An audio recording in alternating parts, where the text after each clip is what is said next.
I had a really scary experience a couple of years ago.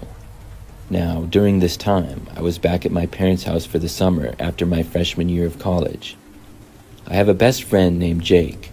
He lived like 2 blocks away, and we would walk to each other's houses all the time. We'd play video games together and had played on the same basketball team in high school. One night that summer, I was at home and in my bedroom. I had recently got back from my part-time summer job that I had. When I went on Snapchat to respond to some snaps and see what was going on with my friends, I saw that Jake had posted a story. Jake would occasionally post Snapchat stories like most friends, but he wasn't known to post anything that crazy or that many Snapchat stories. Jake is known as a pretty calm guy, and what I saw that he posted was really odd and out of character for him. There was like 10 Snapchat videos with a few pictures as well. Each one was really random and hard to tell what it was. Some appeared to be of the ground at nighttime, others the floor of a house, and you could see a few other people's feet. I couldn't tell who anybody was though. I also couldn't make out anybody speaking in the videos. It was just really bizarre and unlike him to be posting this. I slid up on his story, responding to it, and asked him what was going on. Within minutes, he had seen my response to his story and opened it, but did not reply.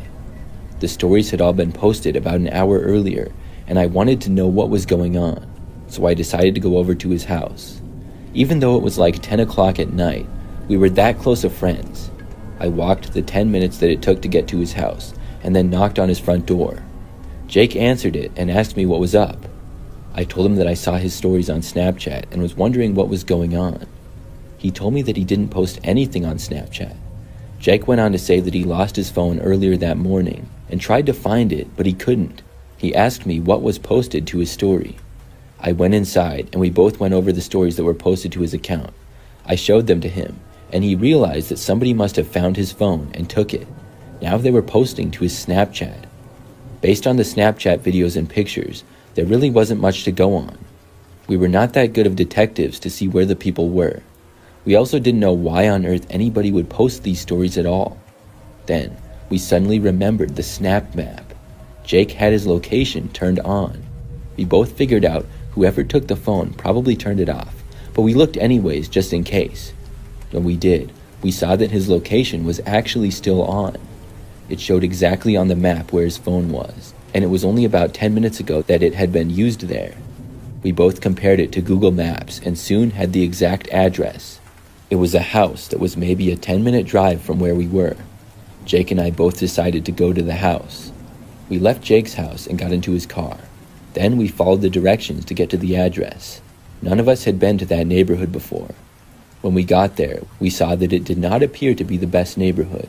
The houses were small and not very nice looking. They seemed run down, and the yards were overgrown, and we saw several broken down looking cars.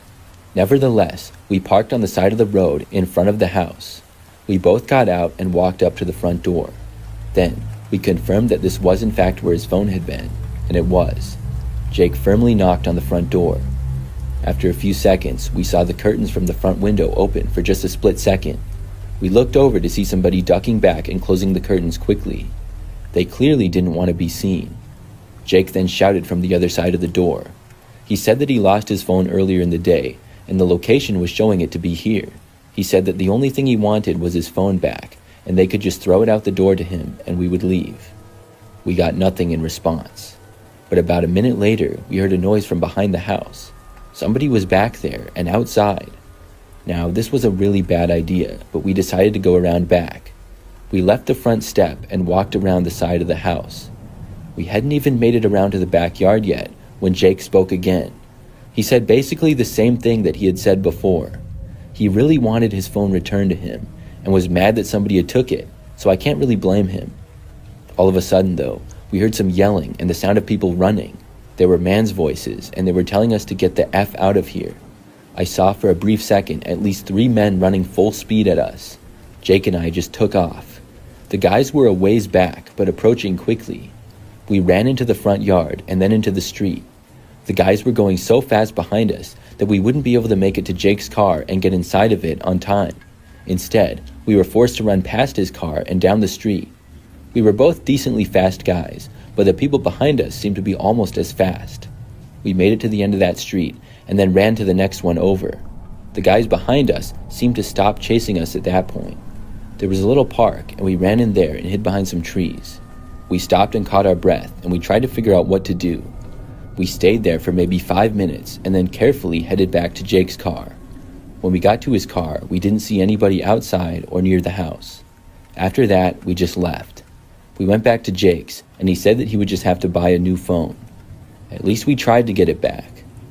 Looking back at that night, we probably should not have gone to the house.